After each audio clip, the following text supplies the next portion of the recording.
Pemerintah memperkirakan butuh triliunan rupiah untuk pemulihan bencana banjir dan longsor Sumatera. Badan Nasional Penanggulangan Bencana mengungkap, dari dana yang diperkirakan tersebut, salah satunya guna pembangunan hunian sementara untuk korban bencana. Jadi masyarakat yang sekarang tinggal di pengungsian, kita alihkan ke hunian sementara. Ini hunian sementara apabila tanahnya cukup dari pemerintah daerah. Satu hunian harganya berapa? Harganya sekitar 30 juta, Pak Presiden.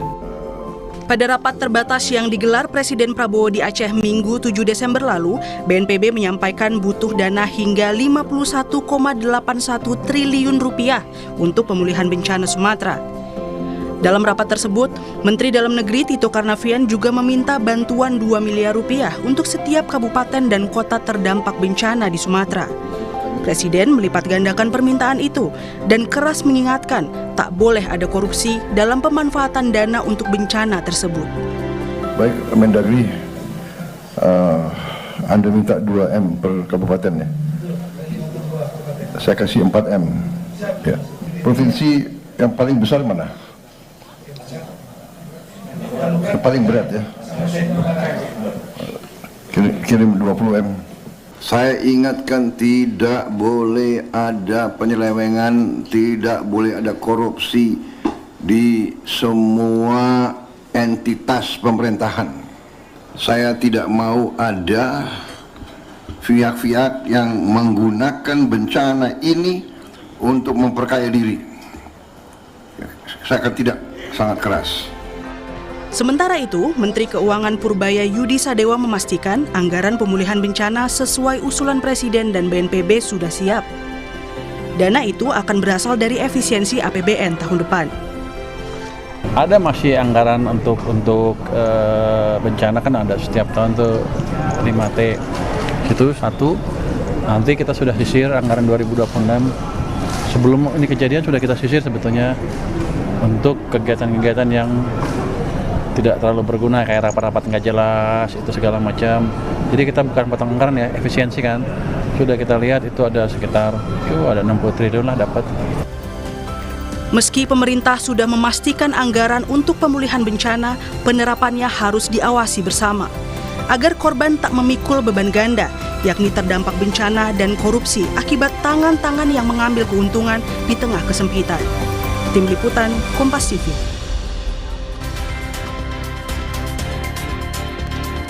Dan kita akan bahas lebih dalam terkait kebutuhan biaya pemulihan bencana Sumatera bersama anggota Komisi 2 DPR RI dari fraksi Partai Golkar, Bung Ahmad Irawan, dan Direktur Ekonomi Center of Economic and Law Studies, Selios, Bung Nailul Huda. Selamat malam, Bung Irawan. Selamat malam, Mas. Nailul. Malam, Mas. Saya ke Mas Irawan, Bung Irawan dulu nih. Kalau informasi dari BNPB kan pemerintah fokusnya penerapan dana pemulihan bencana ini sekitar 51,8 triliun ya. Ini dana yang cukup besar dan diharapkan bisa cepat bergulir untuk merehabilitasi, merestrukturisasi semua dampak bencana yang muncul. Tapi kalau menurut Anda, tahapan yang ideal untuk merapikan semua ini awalnya dari mana? Sebenarnya kalau kita bicara kaitannya dengan pasca bencana, seharusnya yang dilakukan oleh pemerintah yang jadi prioritasnya adalah melakukan rehabilitasi terlebih dahulu, yakni melakukan pemulihan kaitannya dengan pelayanan publik. Itu sebenarnya yang harus jadi prioritas, seperti kesehatan, terus kemudian fasilitas air dan sanitasi, terus sandang, pangan. Itulah sebenarnya yang harusnya menjadi prioritas pemerintah terlebih dahulu. Baru kemudian setelah itu kebutuhan dasar dan pelayanan publik, baik itu kaitannya dengan masyarakat maupun dengan pelayanan publik yang dilakukan oleh pemerintah, barulah kemudian pemerintah melakukan tahapan selanjutnya, yakni melakukan rekonstruksi. Gitu. Rekonstruksi dengan membangun kembali rumah-rumah warga, rumah-rumah masyarakat yang sebelumnya telah hilang. Tentu proses rekonstruksinya tersebut harus melalui proses verifikasi terlebih dahulu kaitannya dengan kebutuhan untuk kemudian pemerintah melakukan bantuan, memberikan bantuan anggaran. Langkah verifikasi yang saya garis bawahi itu penting karena memang dana sebesar ini agar juga tidak bingung mengaplikasikan, merealisasikannya juga harus ada pemetaan terlebih dahulu mana yang lebih prioritas, dan setiap daerah terdampak sepertinya akan berbeda-beda prioritasnya ya. Tapi pertanyaan saya selanjutnya, 51,8 triliun, cukup nggak menurut Anda? Itulah tadi yang saya sampaikan bahwa proses atau fokus yang harusnya dilakukan oleh pemerintah saat ini adalah melakukan pemulihan terhadap pelayanan publik gitu. Itu dulu sebenarnya yang harus menjadi prioritas, dan anggaran kita sebenarnya kita harus arahkan ke sana dulu. Itulah kalau kita nonton tadi, itulah kemudian kenapa Menteri Dalam Negeri meminta tambahan anggaran kaitannya dengan 2 miliar per kabupaten, terus kemudian provinsi juga mendapatkan tambahan anggaran dari pemerintah gitu. Nah, kaitannya cukup tidak cukup itu kan nanti kita bisa mendapatkan satu kesimpulan gambaran yang lengkap setelah dilakukan verifikasi, karena itu bantuan tersebut nantinya akan dialokasikan tergantung dari tingkat kerusakan rumah masing-masing warga. Tentu kan harus diidentifikasi terlebih dahulu karena prosesnya harus tetap transparan dan akuntabel. Oke, bicara soal transparan dan akuntabel, saya akan tanyakan itu ke Mas Nailul, tapi pertama saya buka dulu hitung-hitungan. Saya yakin Selyos juga punya hitung-hitungan. 51,8 ini cukup kalau menurut Selyos untuk percepatan pemulihan, dan skala prioritas mana saja yang akan dipulihkan lebih awal? Ya, kalau saya sebenarnya cukup tidak cukup itu tentu pasti akan berkaitan sama kebutuhan. Kebutuhannya berapa, mungkin setelah diverifikasi, tadi sampaikan juga sama Mas Irawan, verifikasi kemudian butuhnya berapa nih. Nah, kalau saya pribadi sebenarnya yang harus dibutuhkan dan dibangun awal adalah tempat tinggal sementara. Sementara ya? Iya, itu sangat penting sebenarnya. Karena apa? Karena kalau kita lihat sebenarnya ketika hidup di pengungsian tentu ada nggak layak dan sebagainya. Itu pasti akan seperti itu. Nah, maka memang sangat penting sekali ada hunian sementara. Dan kalau kita lihat hunian sementara, mungkin ya itu 2M atau 3M itu bisa dibilang harus dicukupkan. Kalau memang dia hunian sementara, bukan permanen ya.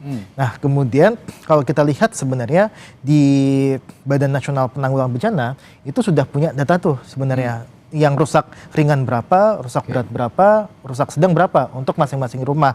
Nah, itu tentu juga harus ada alokasi di situ. Nah, tapi yang paling penting kalau menurut saya pribadi adalah soal pendidikan. Ketika ada hunian sementara, tentu ini kita tidak boleh dong untuk memutuskan pendidikan begitu saja. Nah, pendidikan ini harus mulai dari pendidikan dasar. Itu harus dihidupkan lagi. Makanya tadi Mas Irawan menyinggung soal kebutuhan dasar. Nah, kebutuhan dasar terkait dengan papan dan pendidikan. Nah, itu yang diperlukan. Dan juga kalau saya pribadi sebenarnya langkah yang bisa diterapkan juga adalah meringankan untuk mahasiswa-mahasiswa yang dia terdampak baik langsung maupun tidak langsung itu dari biaya perkuliahan. Dan itu menurut saya langkah-langkah yang bisa diterapkan. Dan kalau saya baca sebenarnya Wamen-Ristek Dikti itu sudah menyampaikan hal tersebut, dan itu salah satu langkah yang menurut saya juga bagus gitu. Tapi kenapa saya tekankan lagi cukup atau tidak? Karena saya juga menyimak paparan dari BNPB, mungkin ini hasil koordinasi juga dengan lintas otoritas, lintas kementerian gitu ya, termasuk dengan Kementerian Pekerjaan Umum dan juga Kementerian Perumahan dan Wilayah Permukiman. Itu ada 68,67 triliun yang hitung-hitungannya ini kerugian seluruh total dari dampak bencana Sumatera ini. 68,67 triliun. Ini artinya jauh sekali dengan anggaran yang disediakan. Kira-kira bagaimana membagi porsi itu supaya ini benar-benar cukup anggaran sebesar ini? 68,87 triliun itu dampak, Mas. Dampak ekonomi yang diakibatkan dari bencana. Dan dampak itu kan sebenarnya kan dampak langsung dan tidak langsung. Nah, dampak langsung itu apa sih? Dampak langsung itu memang dari sisi yang dia dari sisi rumah yang rusak, jalan yang rusak, jembatan yang rusak, itu memang dari situ. Nah, tapi satu sisi juga ini kan ada ekonomi yang terganggu. Ekonomi terganggu itu kan mata pencaharian dan sebagainya. Itu kan juga harus dibangun sebenarnya. Nah, makanya ini yang kita lihat ini juga bagaimana nih bagi nasib-nasib orang-orang yang memang dia kehilangan pekerjaan akibat adanya dari bencana ini. Mereka yang tadinya berladang dan sebagainya akhirnya tidak bisa, mereka yang berdagang di pasar akhirnya tidak bisa dan sebagainya.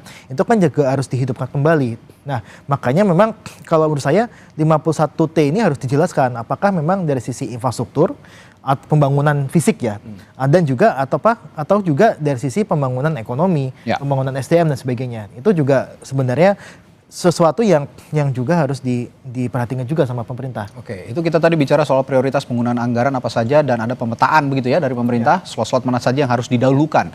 Tadi disinggung soal pendidikan, lalu juga soal hunian sementara untuk menggerakkan kembali ekonomi rakyat begitu ya, perekonomian masyarakat, itu juga harus disediakan fasilitas-fasilitas yang menunjang untuk bangkitnya ekonomi itu. Tapi kita beranjak ke selanjutnya soal akuntabilitas penggunaan anggaran. Ini juga sangat penting, dana yang besar 51,8 triliun ini, dan tadi Presiden juga sudah menekankan jangan coba-coba menyalahgunakan anggaran ini sepeser pun. Zolim juga kalau memang ada yang berani untuk menyelewengkan anggaran untuk pemulihan pasca bencana. Menurut Bung Irawan, untuk akuntabilitas kepala daerah menggunakan anggaran ini, pastikan ujung tombak penggunaan anggarannya adalah kepala daerah.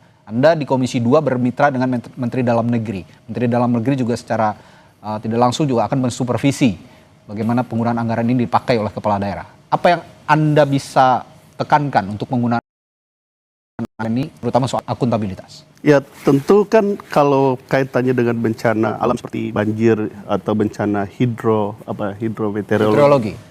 Seperti di Aceh, sebenarnya yang mengkoordinasikan semuanya ini adalah Badan Nasional Penanggulangan Bencana. Bersama mengkoordinasikan termasuk pemerintah daerah dan termasuk juga dengan berbagai kementerian teknis yang memang kalau kita lihat apa yang dilakukan beberapa hari terakhir bersama Presiden, itu menurut saya sesuatu yang patut kita apresiasi dalam rangka untuk memulihkan banyak hal tadi yang memang dibutuhkan dalam tahapan rehabilitasi ini gitu, termasuk tadi yang saya sampaikan itu, dan beliau tadi menyampaikan terkait dengan pendidikan, terus kemudian listrik, air, terus sandang, pangan, terus hunian sementara, itu semua dilakukan oleh pemerintah. Nah, untuk kaitannya dengan penggunaan anggaran tersebut, makanya kemudian Undang-Undang Penanggulangan Bencana kita mengatur mekanisme verifikasi agar kemudian setiap penggunaan dari dana bencana ini bisa digunakan secara bertanggung jawab, dan sistem kita, perangkat kita telah lebih dari cukup untuk kemudian memitigasi adanya penyalahgunaan dari setiap dana bencana tersebut. Oke, sistem apa itu? Dan termasuk jelaskan. Sistem apa yang Anda maksud tadi? Ya termasuk tadi yang saya sampaikan tadi itu, memverifikasi kebutuhan, terus yang terdampak, kebutuhan jembatan, anggaran, kemudian direview oleh Badan Pemeriksa Keuangan Pembangunan, terus nanti ada BPK, kemudian juga ada kepolisian, ada kejaksaan. Semua pemerintah, infrastruktur pemerintah sekarang sedang bekerja dalam rangka untuk memulihkan kondisi yang ada di Aceh, Sumatera Utara maupun yang ada di Sumatera Barat. Oke, tapi saya ke Mas Nailul, dari 51,8 triliun yang akan digunakan oleh otoritas di daerah, termasuk kepala daerah yang wilayahnya terdampak. Sektor mana atau hal apa yang mesti diawasi, dipelototi supaya ini benar-benar akuntabel, bisa dipertanggungjawabkan penggunaan anggarannya? Tapi jangan dijawab dulu, sesaat lagi akan dijawab oleh Mas Nailul sesaat lagi di Sapa Indonesia Malam. Tetaplah bersama kami. Saudara, banjir bandang di Aceh Tamiang menyisakan mobil-mobil yang terparkir di jalan karena terhempas air. Petugas melakukan pembersihan badan jalan untuk mengembalikan mobil ke pemiliknya. Dan berikut liputan jurnalis Kompas TV Emir Syah Purba dan juru kamera Dedi Rizky Ginting yang telah kami rekam sebelumnya.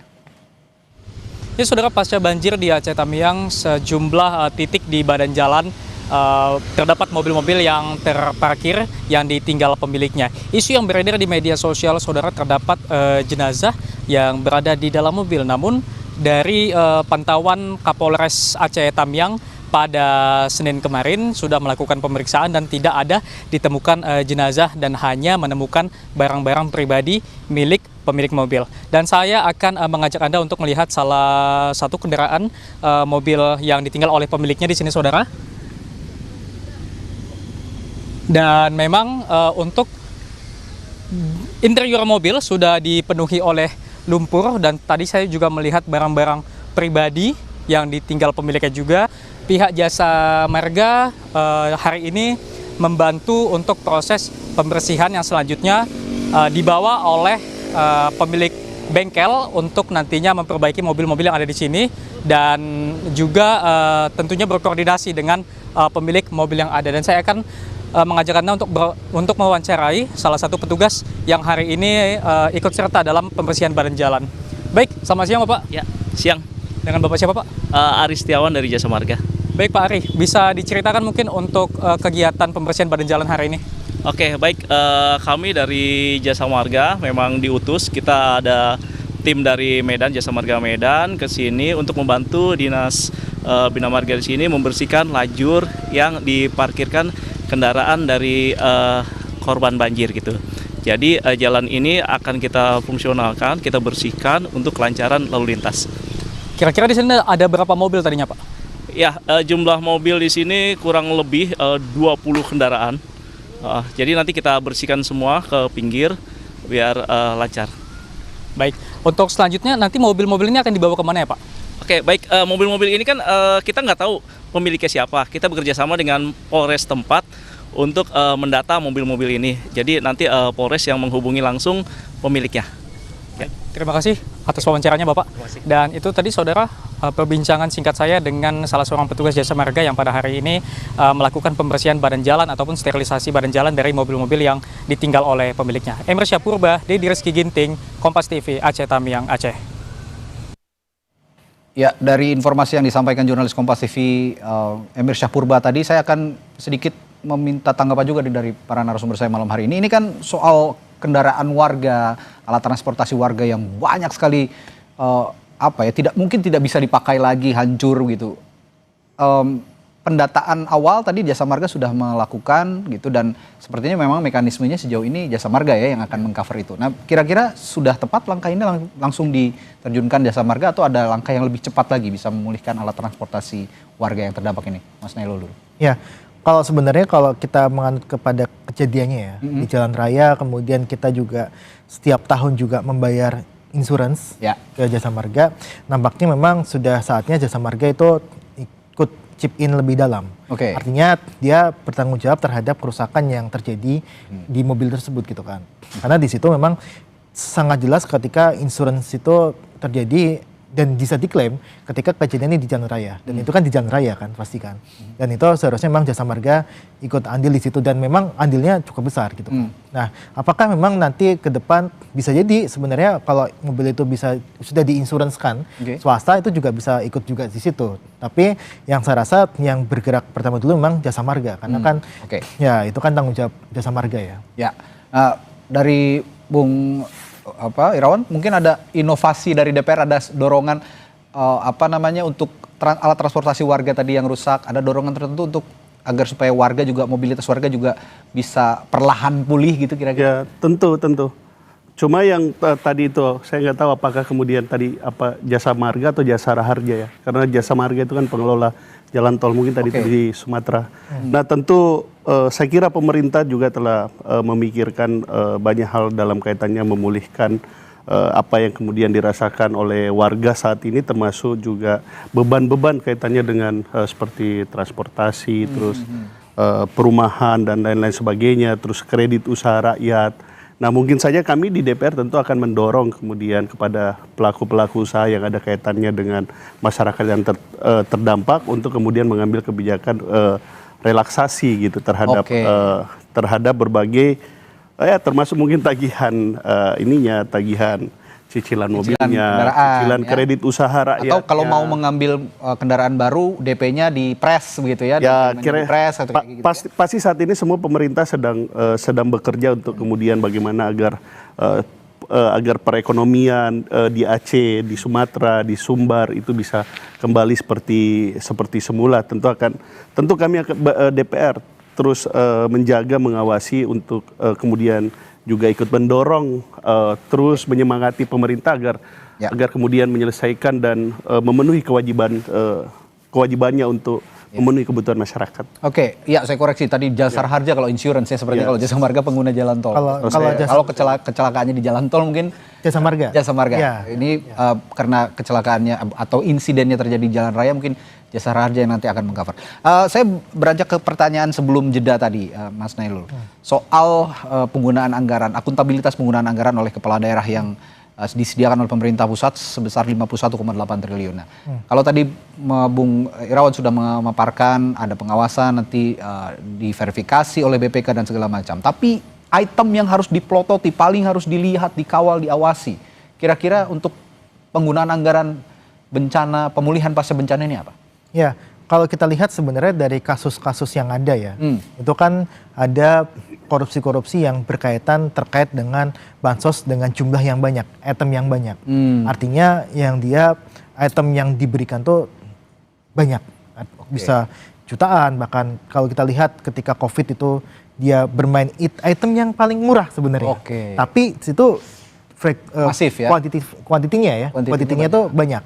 Nah, itu mungkin bisa jadi salah satu indikasi awal ketika ada dana bencana yang harus diberikan perhatian khusus. Nah, yang kedua tentu kalau kita lihat sebenarnya kalau misalkan bantuan yang dia sifatnya langsung, tadi Pak Mas Irawan juga sebutkan terkait dengan restrukturisasi usaha misalkan, restrukturisasi kredit dan sebagainya, itu mungkin sesuatu yang bisa diawasi dari dua sisi, dari sisi perbankan dan juga dari sisi pemerintah gitu kan. Nah, tapi kalau saya pribadi sebenarnya kalau dia yang kecil-kecil tapi dengan kuantiti yang banyak, itu sangat rawan sekali. Mass production gitu mass production termasuk juga pembangunan terkait Huntara tadi. Huntara tadi. Itu kan pasti kan banyak dan juga itu harus diawasi.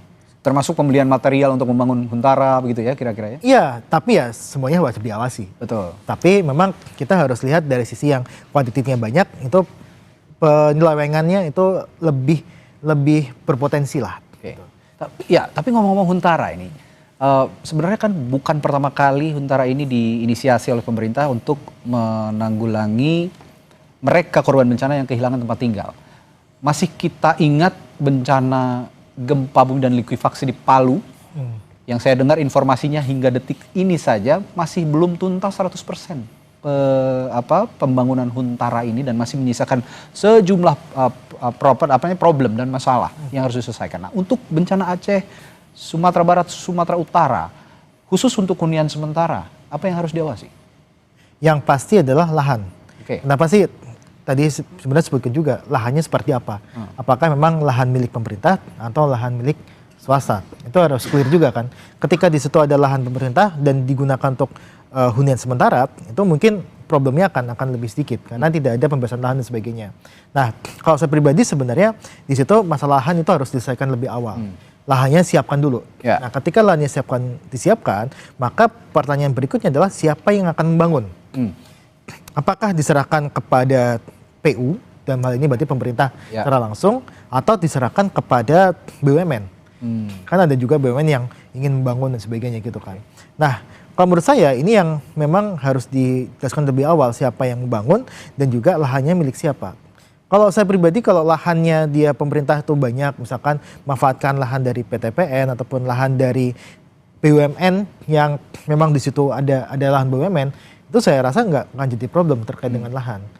Tapi ya ini terlepas kalau uangnya ada ya. Uangnya ada ya. Uangnya harus ada dulu dong. Nah, kalau uangnya ada, lahannya ada, siapa yang bangun udah jelas, itu mungkin bisa langsung dikerjakan. Tapi lagi-lagi ini akan sangat terkait dengan bahan baku untuk pembangunannya, itu juga harus bisa masuk. Terakhir saya ke Bung Irawan, masih soal Huntara tadi, kalau dari DPR soal efisiensi anggaran, ya kalau dikatakan kemarin Pak Prabowo katanya nanya ke BNPB 30 juta katanya per unit. Nah 30 juta ini untuk membangun spesifikasi hunian sementara di daerah misalnya. Dari komunikasi Anda dengan misalnya bupati-bupati yang ada di Aceh, karena kan di Komisi 2 juga pasti berinteraksi dengan para kepala daerah. Ini mereka menyanggupi dengan nominal seperti itu, 30 juta dan segera membangun Huntara? Tentu kaitannya saya tidak akan terlalu masuk ke hal teknisnya ya. Yang bagi kami di DPR itu agar proses rehabilitasi dan rekonstruksi itu bisa berlangsung cepat dan tepat, dan kemudian pemerintah bisa melihat mana yang kemudian memang menjadi prioritas di daerah bencana tersebut. Tapi kan tidak ada salahnya misalnya Anda mendorong ke Mendagri untuk berkomunikasi dengan kepala daerah misalnya? Tentu Pak Menteri Dalam Negeri beserta jajarannya sejak awal mengetahui terjadi bencana besar di Sumatera Utara, di Sumatera Barat maupun di Aceh, itu telah bekerja keras untuk kemudian bagaimana mengkoordinasikan seluruh kepala daerah ini agar bisa bekerja secara terkoordinasi dan terpadu bersama dengan Badan Penanggulangan Bencana. Nah, kalau kemudian memang tadi disampaikan bahwa kebutuhan perumahan hunian sementara itu adalah sesuatu yang memang menjadi prioritas pada saat ini, maka saya kira pemerintah daerah telah cukup siap, karena sebenarnya mohon maaf, ini bukan pengalaman pertama kita sebagai satu bangsa menghadapi bencana. Tadi likuifaksi ada, terus kita pernah di Aceh, pernah tsunami, di Sumbar juga pernah, di Klaten juga pernah. Saya kira pemerintah punya pengalaman yang cukup untuk kemudian mengatasi krisis atau bencana yang ada di daerah dan telah mengetahui apa yang kemudian yang memang harus dilakukan.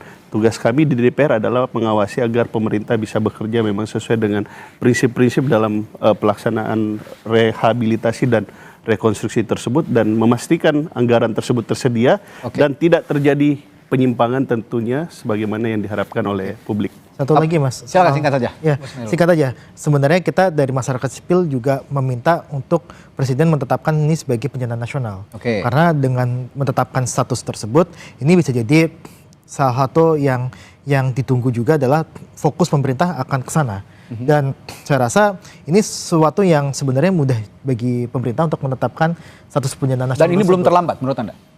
Sangat belum terlambat. Sangat belum terlambat. Kita masih menunggu Presiden menetapkan ini sebagai bencana nasional. Ini juga akan menjadi perhatian tidak hanya di dalam negeri. Tapi kan bagi kami yang penting saat ini adalah kita bisa melakukan early recovery, terus kemudian daerah bersama-sama pemerintah pusat itu bisa bekerja terkoordinasi, terpadu, dan pada faktanya juga pemerintah pusat telah ada di lapangan. Tapi pada hakikatnya betul kata Mas Nailul tadi dan Bung Irawan tadi bahwa kita bukan pertama kalinya menghadapi kesusahan seperti ini, menghadapi bencana alam seperti ini, bahwa Indonesia dikelilingi ring of fire, punya perubahan iklim yang cukup ekstrim gitu ya. Ini yang bergerak tidak hanya pemerintah, jadi pada hakikatnya dalam bencana kita semua bisa bergerak ikut memberikan bantuan kepada saudara-saudara kita yang ada di Sumatera dan juga di Sumatera Barat, Sumatera Utara, dan juga di Aceh. Semoga bisa membantu dialog kita malam hari ini untuk sama-sama ikut menggerakkan semua pihak segera merestrukturisasi dan merehabilitasi Aceh, Sumut, dan Sumbar pasca bencana besar banjir bandang dan longsor yang terjadi di sana. Terima kasih Bung Ahmad Irawan dari anggota DPR RI Komisi 2 DPR RI dan juga Direktur Ekonomi Center of Economics and Law Studies Selyos, Nailul Huda, juga sudah memberikan perspektifnya malam hari ini. Terima kasih.